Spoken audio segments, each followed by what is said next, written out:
J P. Nadda असतील, आमचे नेते, मंत्री त्या लोकांना भेटायला तयार आहे, चर्चा करायला सुद्धा तयार आहे। स्वतः आदरणीय प्रधानमंत्रीजींनीही त्यांच्या व्हिडिओच्या माध्यमातून, त्यांच्या ट्विटच्या माध्यमातून सांगितलेलं आहे की ज्या लोकांनी ह्यामध्ये घोटाळा केलेला आहे त्याच्यावर त्वरित कडक कारवाई करण्यात येणार आहे। कारण की आपल्या सगळ्यांना माहिती आहे की आजचा युवक हा देशाचं येणारं भविष्य आहे आणि त्याच्या जीवनाशी कुठेही खेळवाड होता कामा नाही।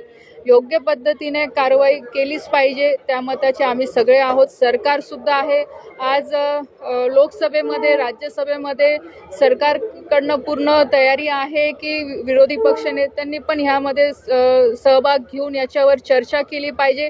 कारण की फक्त गोंधळ करून याच्यावर सोल्युशन निघणार नाही, तर याच्यावर चर्चा करून सोल्युशन निघू शकतं। म्हणून चर्चा करणं हे महत्त्वाचं आहे। नक्कीच ज्या काही विद्यार्थ्यांच्या मागण्या आहेत त्याच्यावर सरकार पूर्णपणे विचार करायचा प्रयत्न करते आहे। पण उगाच कोणता तरी मुद्दा एकच आपण घेऊन की राजीनामा हे सोल्युशन होऊ शकत नाही।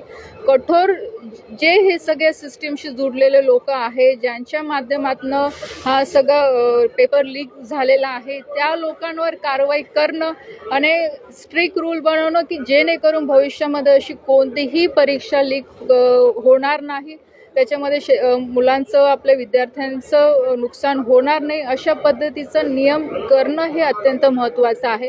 आणि त्यासाठी सरकार पूर्णपणे तयार आहे।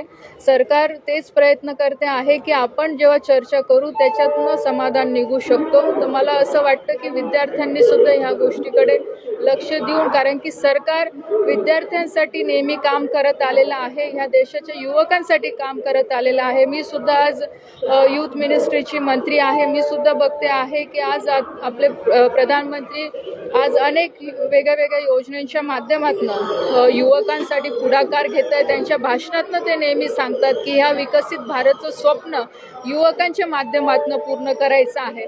तर जे काही आज आरोप होत आहे किंवा जे काही सांगितलं जात आहे की सरकार संवेदनशील नाही आहे युवकांच्या बाबतीमध्ये, मला असं वाटतं कुठेतरी चुकीचं आहे।